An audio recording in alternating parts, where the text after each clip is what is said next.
Good morning and welcome to TOSB Conversations. Welcome. TOSB Conversations is a platform that brings perspectives from leading experts across diverse fields, talking about the ideas that are shaping our world today.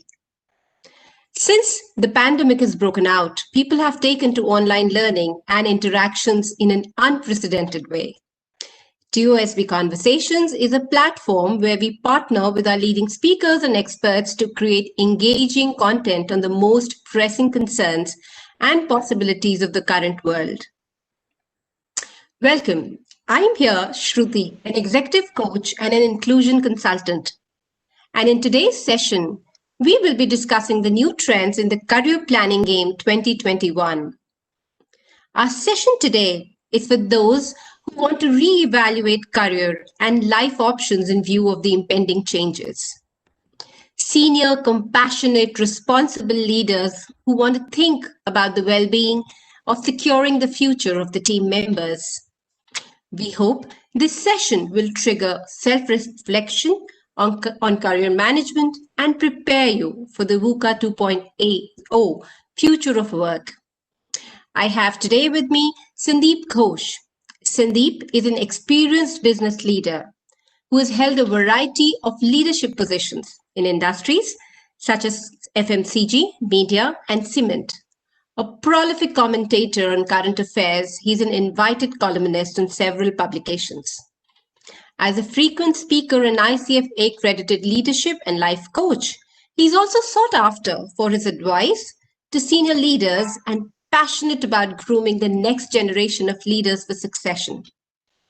Sandip is now focused on participating in the India growth story by helping businesses in value creation and making them future ready in a post-COVID complex world, leveraging his expertise in marketing, strategy, and general management.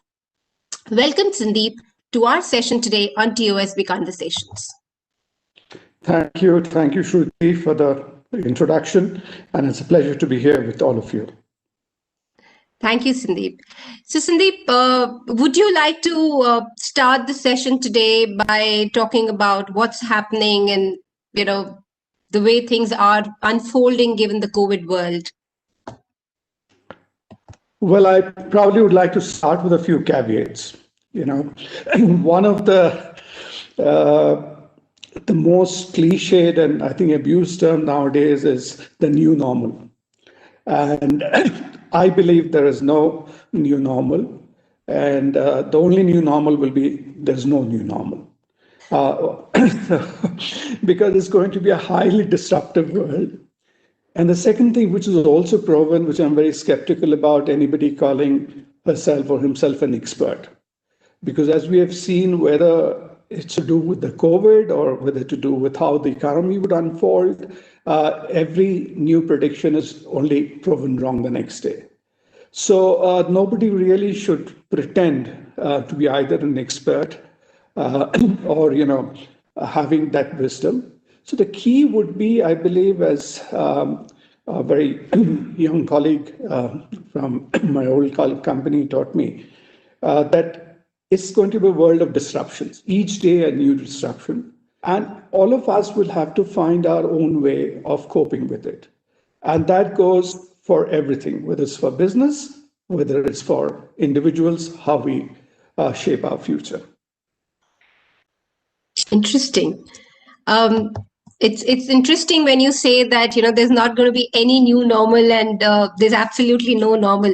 Because as very rightly said, it's become very overused and cliched now in the last 6 months where everything is a new normal in terms of the way we discuss. So how do you... Yeah, sorry. No. I would say COVID has taught us, there is nothing predictable anymore. That is really the only prediction you can make, that there is really no prediction that you can make for tomorrow or the coming days. So in this situation, Sandip, how would you recommend that people actually prepare given the uncertainty of tomorrow? See, other thing I want to clarify, I'm not going to approach this from a HR standpoint because there are, again, enough HR experts who are already talking about it. I'll try to share my experience, my learning from whatever I've done in my 30, 40 years of career.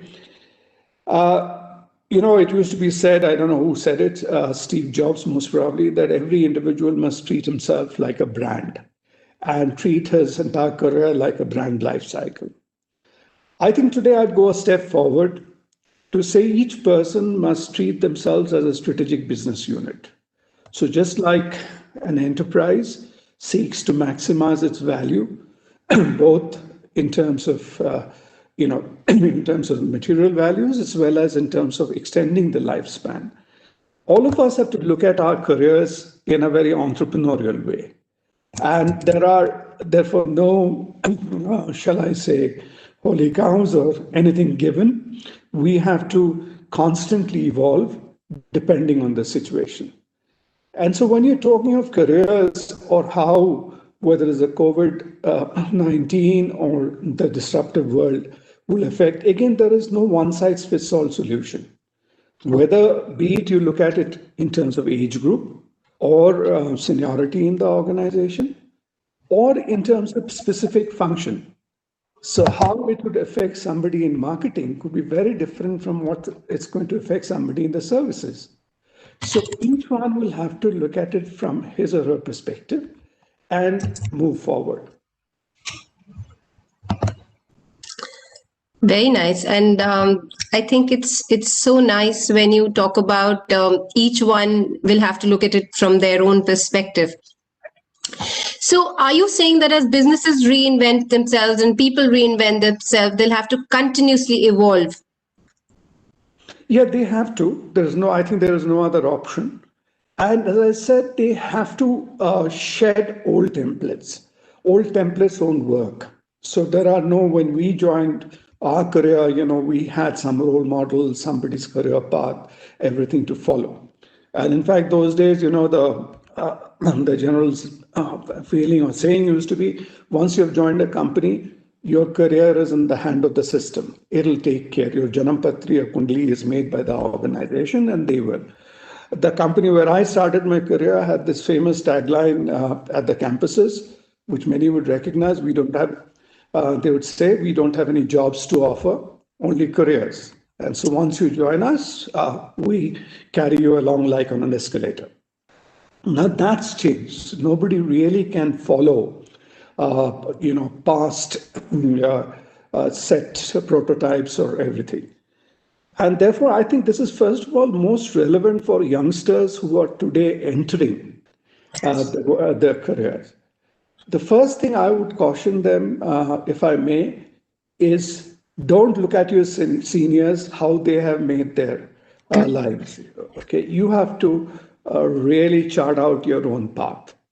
And there is really nothing you should take as given or for granted, and start discovering and, as you said, inventing yourself from day one. And that's a challenge, but that's also a great opportunity because they are going to really be a part of a new world. So again, to quote someone else, he said for the younger generation, their careers will be like they change smartphones. Every 2 years, the model changes, the operating system changes, and they will also similarly change. So it's quite possible that in the next, 20, 30 years of their career, they'll not only change jobs, but they will also change careers, from doing something today and doing something totally different the next day. I know of lawyers who have already given up the job and become stand-up comedians and earning much more, they think, what they were doing in the court. Not to say the court craft taught them to be stand-up comedians, but that's the flexibility. No offense to the legal system. But it's interesting because, very rightly said, I think people need to look beyond jobs and at careers as a whole and see where you want to go. I mean, and most of us, when we start our careers, we don't even know where we want to be. And we keep evolving. Yeah. And Shruti, the other thing which is changing today is, you have to look at a much longer career span. Today, nobody can afford to say that, okay, I'm 60 and I decide to hang up my boots and go into Vanaprastha. That's because, longevity is increasing, or, thanks to modern science and medicine, if something drastic doesn't have, you're much more fitter at 60, you're raring to go. Today, they say 60s are the new 40s. And so people living longer, cost of living has increased, post, we talk of healthcare. But more importantly, people's lifestyle expectations have changed. Today, somebody in their 60s and 70s would like to see the world, move around. Maybe their kids are abroad, they visit them and do things which they couldn't do during their work life. So therefore, they have to extend their earning span. And that's when I said about, looking at yourself as an SBU. You also look at the lifetime of the SBU, not just how much you, earn during its prime. So that would change even for youngsters today who are entering. We would, when we entered in our 20s, we were looking at, okay, people in their 60s when they're retiring, at what kind of jobs, what kind of positions, and what they did after that. But that has changed, and that will change much more drastically as we move along. That's such an entrepreneurial approach to careers, isn't it? Not entrepreneurial. I think it's, you have to uh, be flexible and evolve. It's a game of golf. You use different clubs for different situations. For a long shot, something sometimes you have to learn to putt, and you do something else. So you have to change your, levers or the devices you're working with. Interesting analogy of golf. I'm sure a lot of our audience will definitely identify with it. So, Sandeep, what do you think is going to drive these changes, given that we are in this uncertain times? See, what is going to change is uncertain times, as here I will use a cliche. They say you have to convert a challenge into an opportunity. And that is available to everyone. And if I were to just move on from the youngsters to people who are in mid-career, okay, they at one level they might feel vulnerable today because everybody talking about jobs shrinking and people reducing headcount, etc. But at the same time, it gives them a chance to reshape, redesign their lives. People can today think of, thanks to remote working and technology and everything, they do not necessarily need to be stuck in a big city. They can decide to move to a smaller town, which is well connected, gives them a better quality of life, and things to do. And gradually they can probably rediscover themselves, or find things which they love, which is closer to their heart and gives them more satisfaction. And at the end of the day, probably even they'll be earning much more than what they were doing in a staid 9 to 5 job. So that's the way. And the opportunity, let's say, for even the family to be together and work as a total unit. People I know are helping their spouses to become home entrepreneurs, and not just in the traditional sense. People are doing so many things.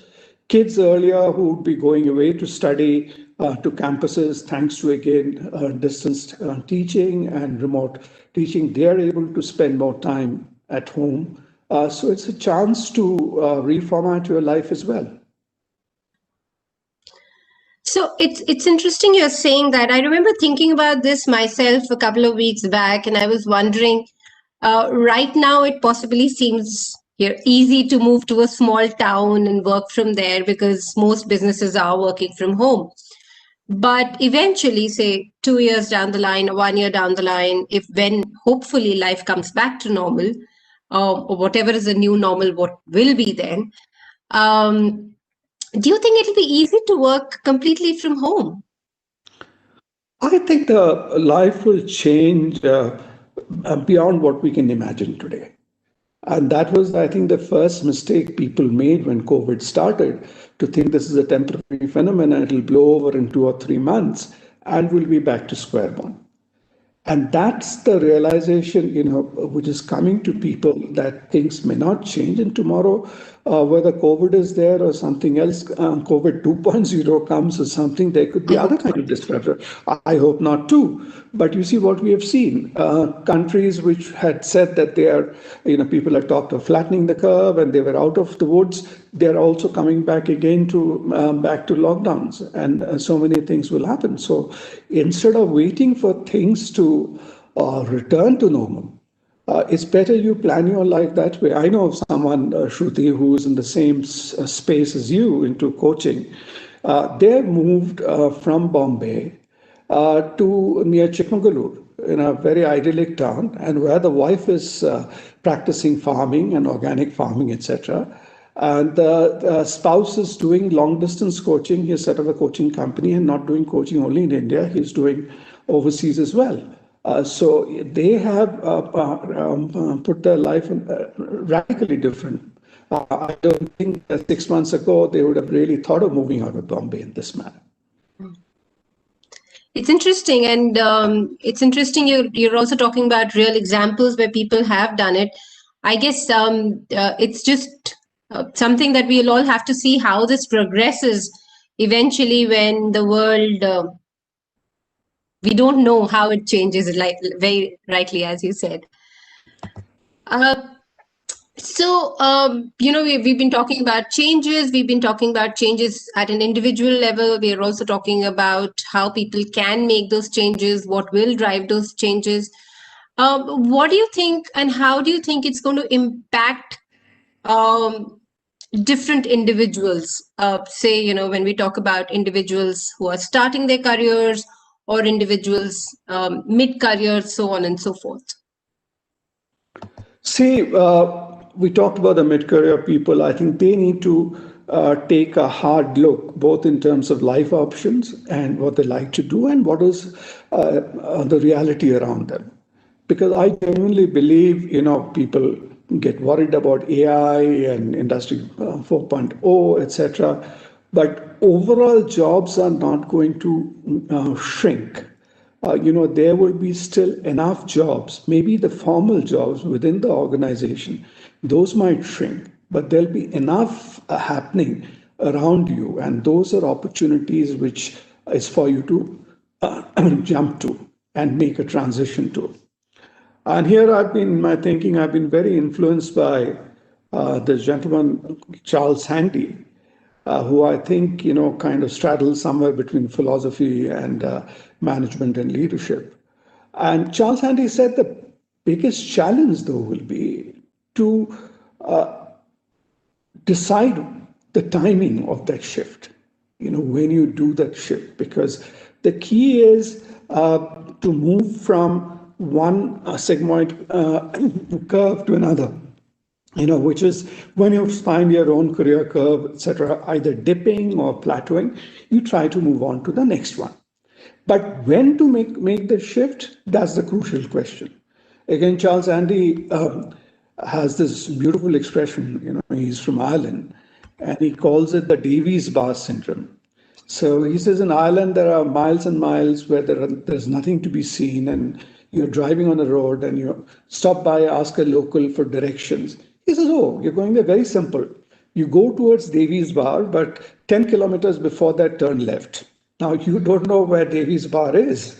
And so you have to make your guess in turn. Either you have an option of going all the way there, realizing and coming back, whether it's 10 or 100 kilometers, and then turning left, or constantly keep guessing when do you take the turn. So that would be for, I think, the middle managers. For the most senior ones, I think the challenge is going to be different. Whether we like it or not, as things have been, when I was talking about disruptive world, everything will change in terms of customer preferences, in terms of products, services, how customers consume it, what kind of products. Like in the last 6 months, FMCG companies have had a boom in ready-to-cook food or, hygiene products, and they had to shift. So you will have necessarily companies or organizations opting for maybe younger leaders, not for anything else, because you need more energy, more speed, etc. But that doesn't mean the older people are being rendered redundant. But they have to have the maturity to realize that I can't continue to be the CEO or lead the company from the front till I'm 75, 78. But I have to make space for the youngsters. But while the organization would require energy, it'll also need experience. So these people can move into more staff roles to provide that wisdom, the perspective, everything, whereas some people drive it through. The other point to be recognized is, in a disruptive world, people's shelf life are going to reduce. People, youngsters not only will not have the patience to wait that long, but they can't afford to wait that long. And if I tell somebody working for me that, hey, wait, I became a CEO after 30 years, but I'll make you after 20 years. No, he doesn't have the luxury to wait for 20 years. If he stays there, he'll be making himself obsolete. Equally, the older generation must realize, they also have a sell-by date. And to keep the sell-by date, they will have to, extend in a sensible manner. And maybe they're tapering off from being a frontline high-level job to going and doing consulting or taking advisory roles. And later on move to even things like, let's say, a nonprofit or their own little business. So that's how they'll have to manage the transition. But we have to be all aware, alive, and realistic about the changes. Can't cling on to old paradigms and expect, things, as you said, will get back to normal, and we'll continue to do as we were doing earlier.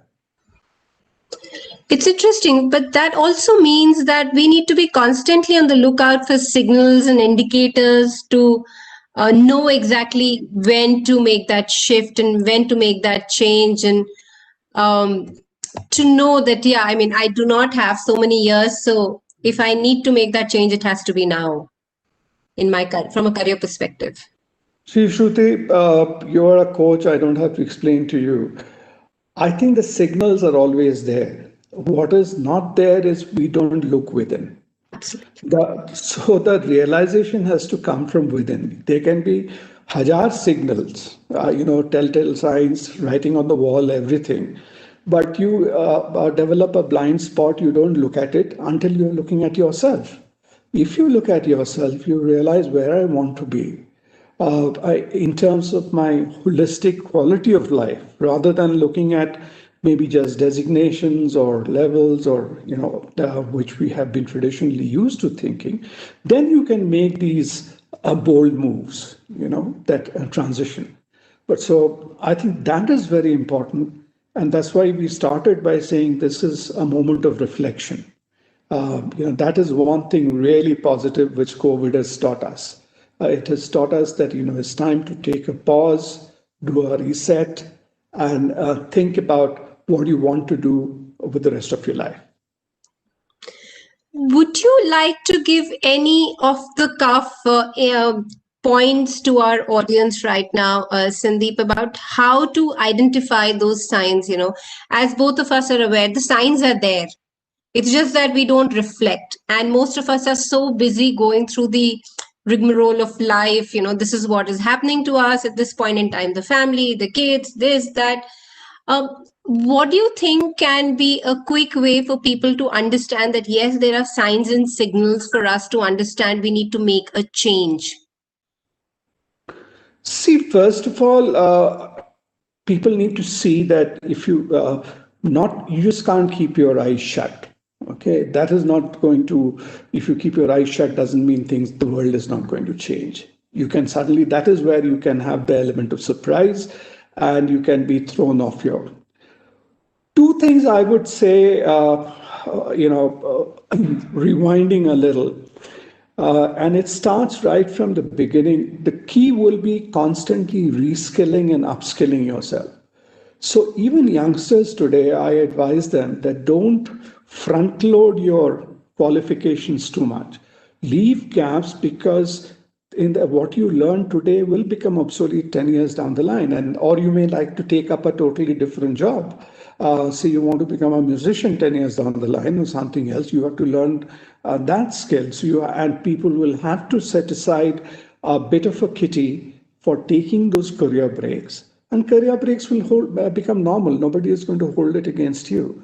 And so if people have to do that, they have to keep aside that little kitty and constantly upgrade or reskill themselves. And that flexibility, that urge to learn has to be there. But to tell you, overall, I think people will have to conceive of how they see their lives holistically. To get back to the example of, I told you about your coach and colleague.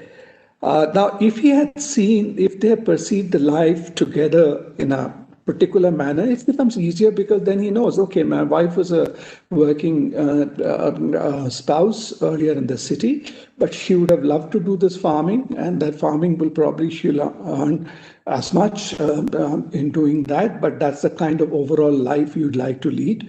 Today, I can do homeschooling of my children, and there is no problem. And so that's how you, recast your life.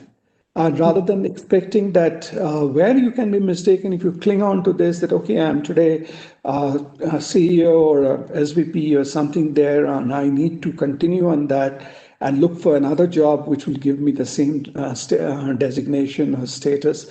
I think that way you will be missing the woods for the tree. Interesting. So we've been talking about freshers, we've been talking about mid-level people. Would you like to talk about the experience of the changed world on senior leadership? See, senior leadership today at another level, they are, in a fairly better situation, even in the 6 months, what I see. Is because, as organizations restructure and they reshape, they are finding much more use for people of experience without having to get them full-time on board and get their value of their experience through whether as advisors or mentors and that sort of a thing. So that is something which people will have to look at, the wealth of experience. And when I say experience, is not the 30 years in your CV, but what are the skills you have learned and how you can best employ to some extent, without sounding lofty, give it back to society or everything, and then you get value out of it. So, senior leadership has a lot of scope at this juncture, because organizations will, what you call the older economy companies or businesses, they have to reinvent themselves very quickly. They have remained in a time warp for a longer period. Now they have to really leapfrog along. And how do they do that? They would need experienced professionals to come and guide them or guide them. And that's where I think there is a wealth of experience lying with the senior professionals.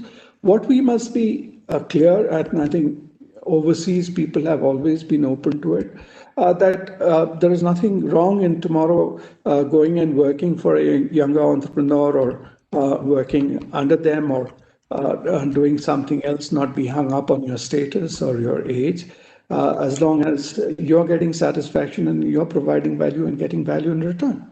That's how I look at it. Interesting. Anything that you'd like to talk about in terms of the present scenario and people who are in their, towards the end of their careers, maybe in their late 50s or 60s? Any tips that you would like to give for them? I think I've gone over that. I don't want to repeat. And Okay. they need to look at a longer span and plan it out. And some people I've seen that doing many years ago. We had one gentleman in the organization I work for, Mr. Tarun Sheth, and he used to say that, my ambition in life is to work for my wife. And his wife actually went ahead and set up this fantastic, those days, the search firm and recruitment agency, Shilputsi. And Tarun actually went and started working for her in that sense, post-retirement, and they did it very well.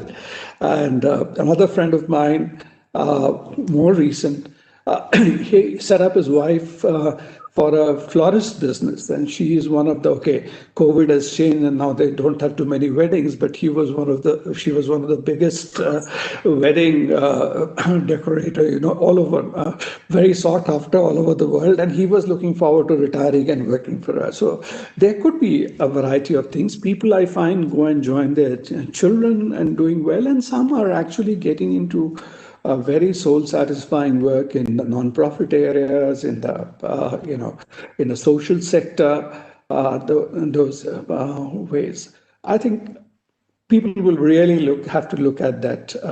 What makes them, the cliche again, which we used to hear: pick up a job you love, and then you don't have to work for your life. I think that's becoming more and more real today. And it's very rightly said, because I see a lot of these the coaches that I have, and a lot of peers, peer coaches, who are redefining the way they are working, redefining what they want to do.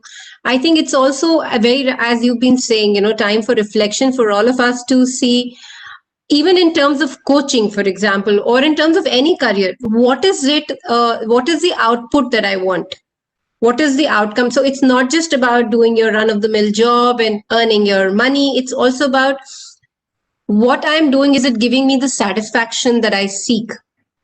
And I think now more than ever in our lives, the focus on output and satisfaction needs to be there. And I always say this, unprecedented, the term unprecedented has now taken a completely new meaning. Yeah, and I feel here the new age leaders have also got a responsibility towards the people who are working. You cannot today even pretend to give them guarantees, job guarantees for a lifetime or even anything. But what you can certainly give them, and that's what's going to differentiate, where you're adding value to them. If somebody is working for you and sees that they are adding value, then that's the best win-win you can have. The organization is getting the best out of them, and these people, are also ready to take on the world whenever they need to. And that is something you will find, the more progressive organizations will start looking at. When you're talking of, say, work from home, I'm slightly digressing. Work from home is just not a matter of convenience. It is also, if the organizations have to be successful in the long run, with that, you have to learn to empower your people working from home. And, it's not just that you suddenly think that, okay, you go home and take out a laptop, and that's not going to be sustainable in the long run. Okay, and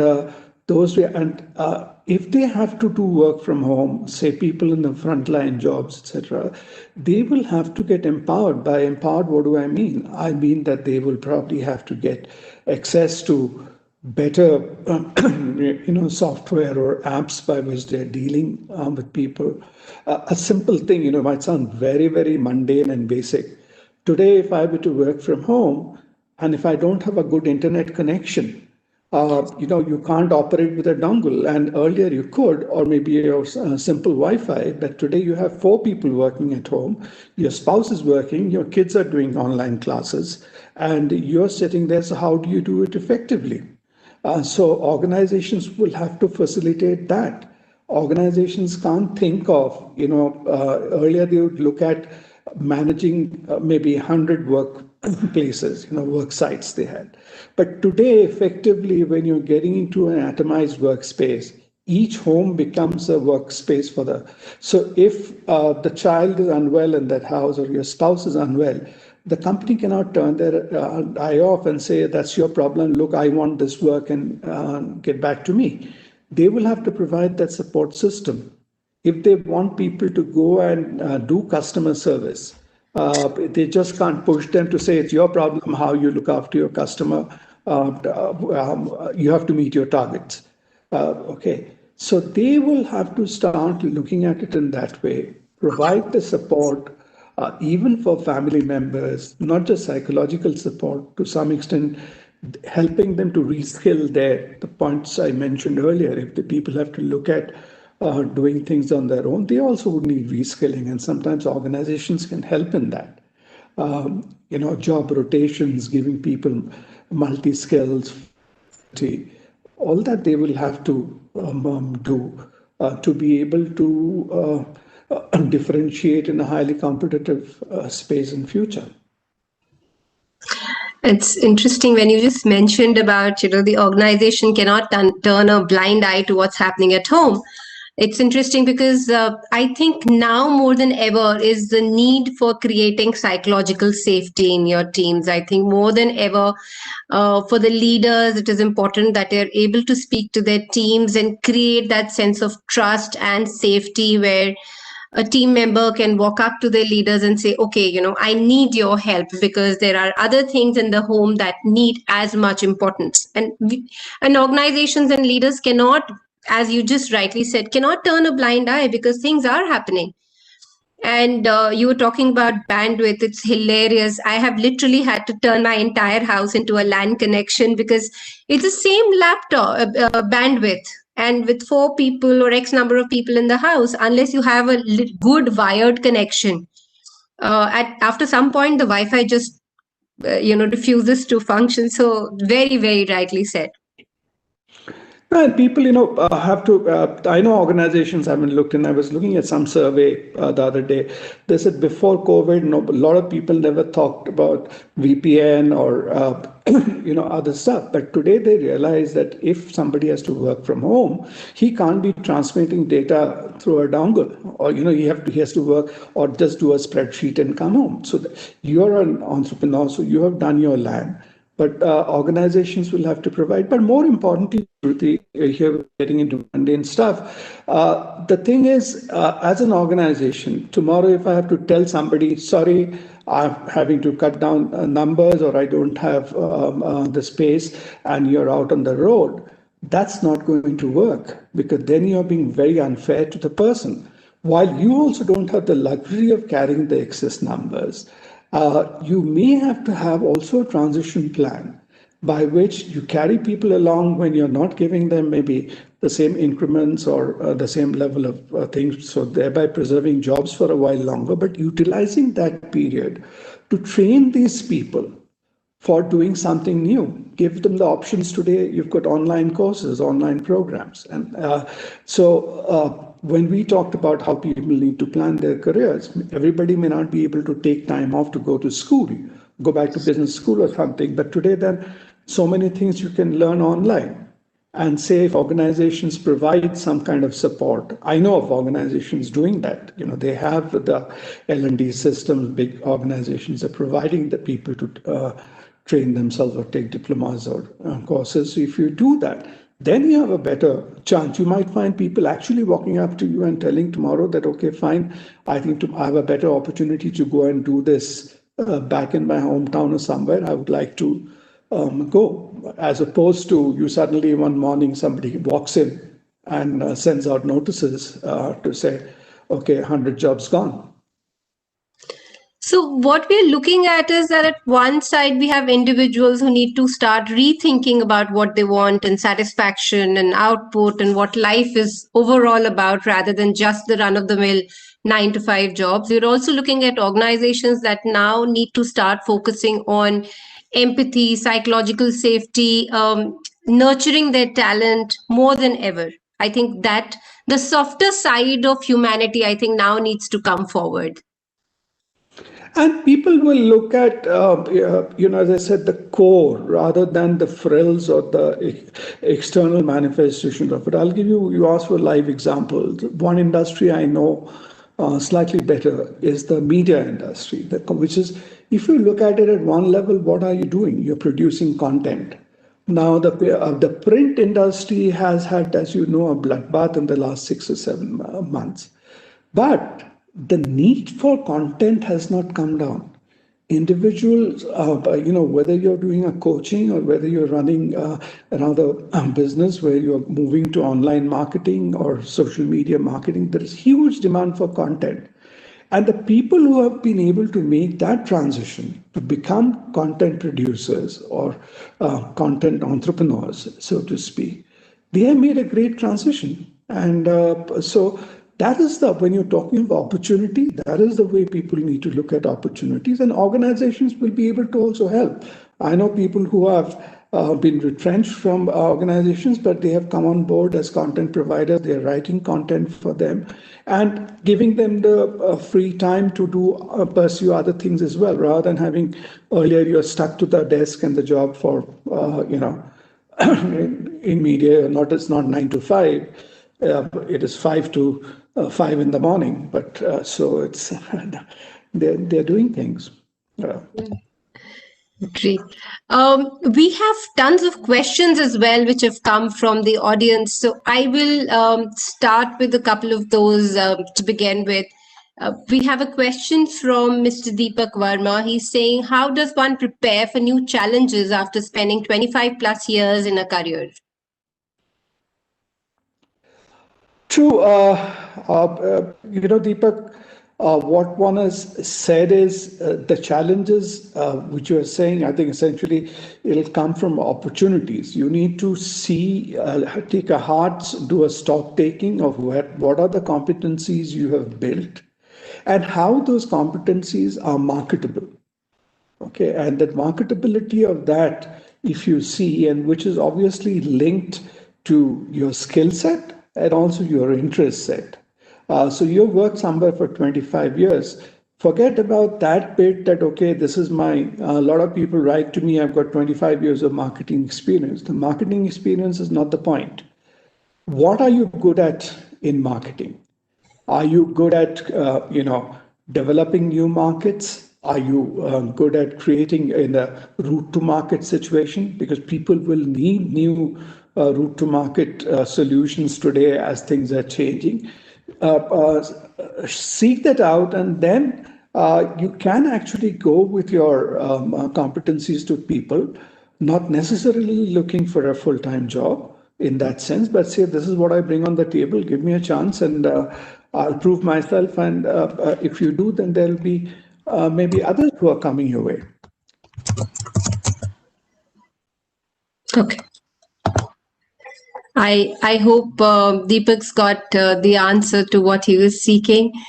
I have another question from Spriya. She says, well, from your experience, what are the major shifts in the market that you've seen? Could you share some?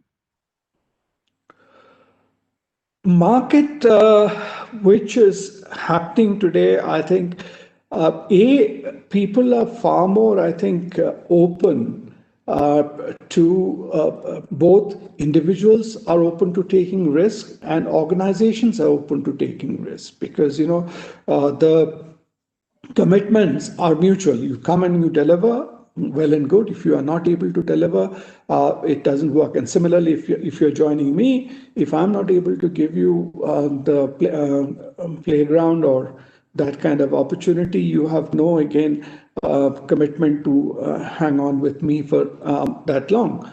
But therefore, people are not really bothered about what is the long CV which you have, etc. Nobody even is bothered to look at what I had done 30 years ago. They want to see what I am capable, what I bring to the table today, and how I offer that to people over there. And so focus on the immediate deliveries. That is what is the change which I'm seeing. If anybody wants to take on someone, everybody is looking, short term. I'm not saying that in a negative way, but nobody has the luxury today of saying, I'm going to make this change.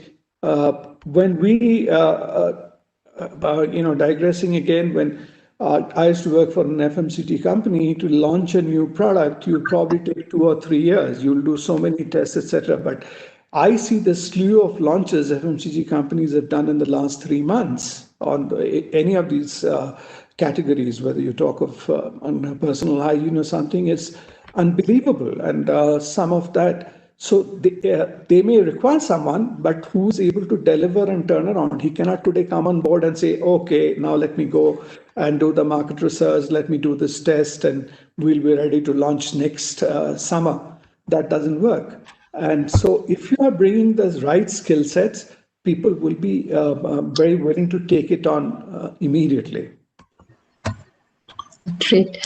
Another question I have is from Shreya. The way people change professions in these times, how relevant are the undergrad specializations? Undergrad specializations had already become, I think, an entry-level qualification. And that's why I say that people should not really spend too much time in gathering more and more qualifications before they get into the game. And I have this famous, very favorite analogy. I used to be in Pune at the start of my career, and Pune people are very, very academically oriented. So somebody came to me for a job, and I said, what will you do if you don't get this job? And he told me quite blatantly, oh, then I'm going to go and get another diploma. Now, that's not what you can do today. And it'll be a waste to take another diploma, because the diploma you might require 10 years from now is very different from what you're going to learn today.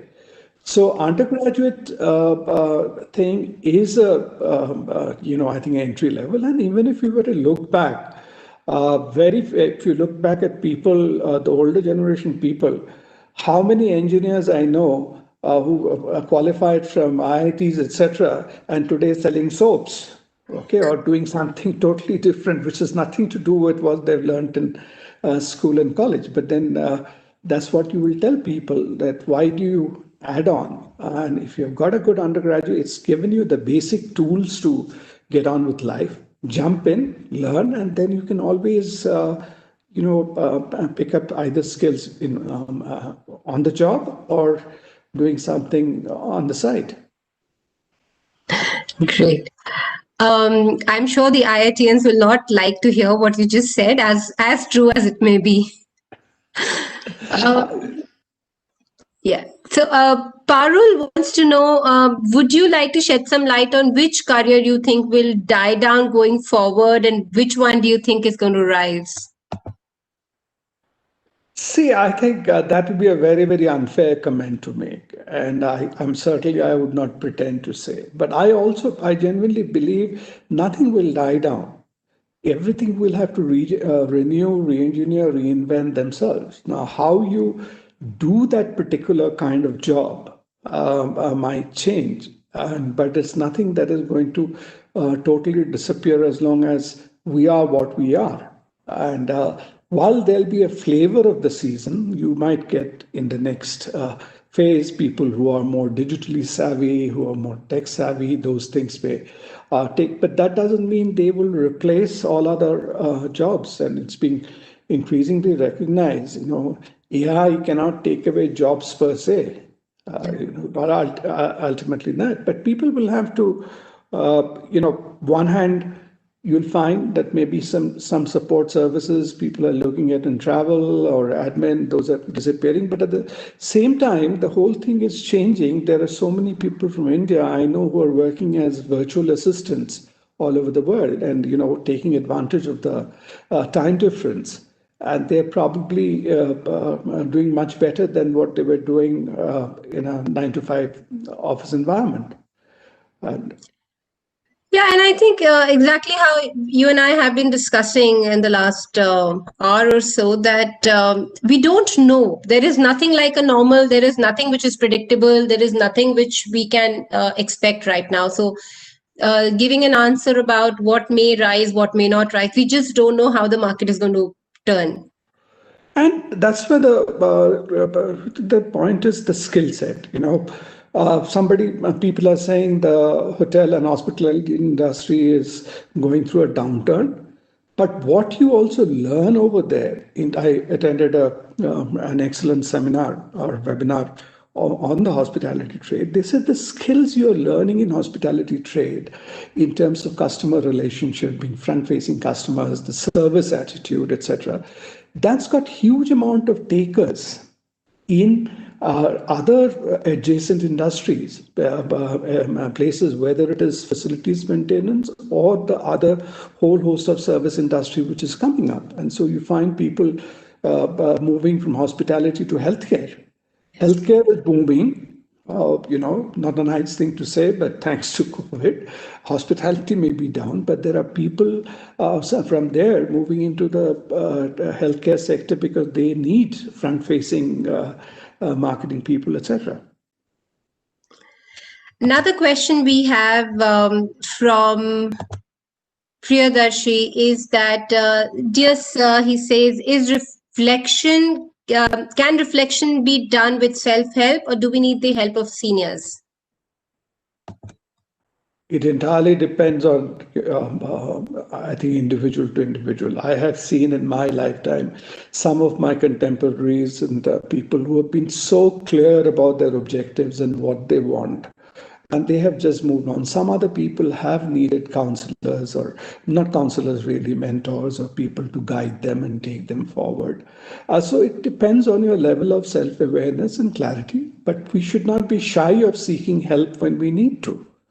There's nothing, no shame or nothing by which you're admitting your weakness if you walk up to someone whom you trust or whose, experience you value or opinion you value, to say, okay, I need that. And as long as you are a genuinely seeking opinion and learning from it, there is no harm in that either. And I really think it takes a lot of courage, and there's a lot of strength in actually going out there and saying, I need help. Absolutely. Yeah. And those are things people will have to learn in the current context. I think that is what COVID and other things have taught us, that you need help. You are not an island. And when you need help, be it for your health or even wellness, go and seek it, because just by yourself, you could be doing yourself a great deal of harm by not reaching out. I have a very interesting question from Mukesh, who says, what time should be treated or should strike to start business? As when we are in the market, people suggest it's time to give jobs in COVID rather than doing a job. You see, it's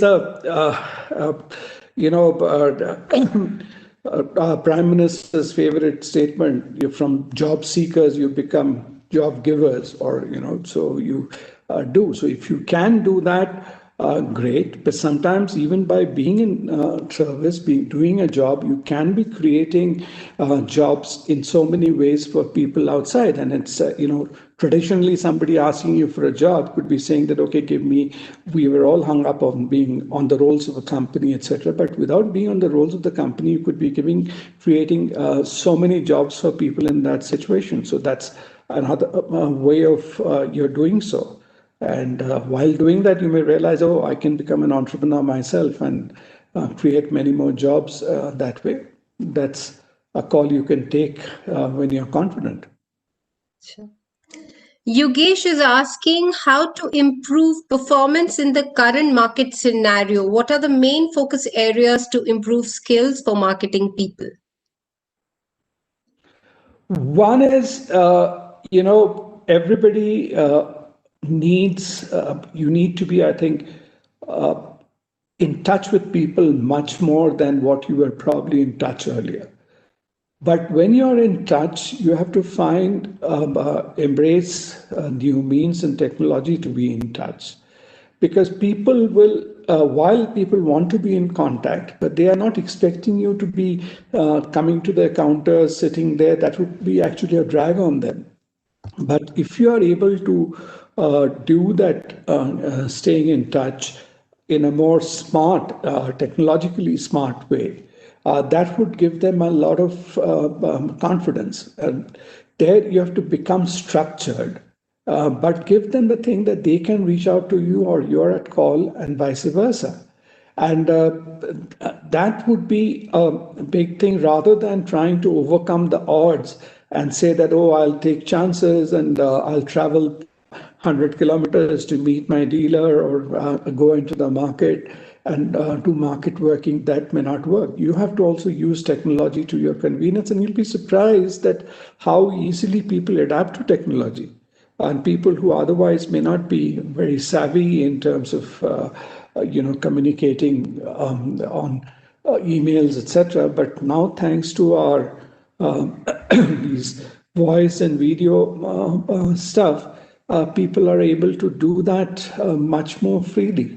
So you have to understand that and sometimes help them to realize. It's like a doctor who earlier you had to see him or the doctor would insist on seeing the patient, but today they find 90% of the cases they can solve by telemedicine. And so you do that, and so you overcome that, and people take it. A friend of mine in the consumer durables industry was saying people had this mindset that for anything you need to have the technician at home. And without that, and now they're realizing no, you can achieve much of it on your own if you just get the right set of directions on the phone. And they prefer that than taking the risk of somebody coming home and maybe carrying infection, etc. And so it's a two-way street. You have to be innovative while understanding the need and provide a solution. That's what will differentiate between a smart marketeer and somebody who is not adapting to technology. It's interesting you just said that. I was reminded of the early COVID lockdown time when one of the AC manufacturers had actually put up an entire video about how to do AC servicing at home. And I was like, wow, I mean, if you're putting up an entire video to how to do AC servicing, I mean, do I really need you next year onwards? So yeah, I mean, I guess we are all innovating and finding out ways to make things work. There will be. You may not need him for that. You may need him, or that person could be doing 100 of AC servicing. You look at this, Shruti. I know of you, and I'm sure you know of instructors, physical instructors, or people who are teaching who have now seamlessly moved over to doing video classes, and and they are doing much better than what they would have been doing earlier. Physically holding classes. Yeah. We'll take just one last question. I'm also cognizant of the time. So the last question that I'll take for this session today is, how can we get the sign and signal for change or upliftment? And I know you and I did speak about it when we were discussing, but I guess somebody's possibly missed it. So if you can just reiterate once more, how can we get the sign and signal for change or upliftment? Without repeating ourselves from whatever we said, I just look out for signs if you're bored. As soon as you're bored in whatever you're doing, and you feel you are, your growth is being held up, that's a sign of change. And that's the way to look forward. I look at things. I always say when we were kids, we would get new clothes or new shoes only on occasions, with Bengalis during Durga Puja or on a birthday. But if a kid is growing very fast, the parents have no option but to give him new stuff. And just like your smartphones, we started by talking of, there's no point telling my daughter that wait for 5 years before I buy you the next phone. And sometimes I realize that I could be doing her a disservice by not giving her the latest phone, because there are so many things have changed, and I'm putting her on a handicap by not giving her that equipment. So the same there, I think you need to look at when you're getting restless. Restlessness is a very good index, and when you're getting bored, And change, you'll have to seek the change. Change may not always come to you. I wouldn't go as to say, like Gandhi, that be the change you want to see in others. But as far as you're concerned, you must know when you want the change. And if you really want the change, you'll be able to make it. Great. Thank you, Sandeep. And any parting thoughts before we wind up the session today? No, essential parting thought is what I said. We have to be constantly, we have to make ourselves marketable.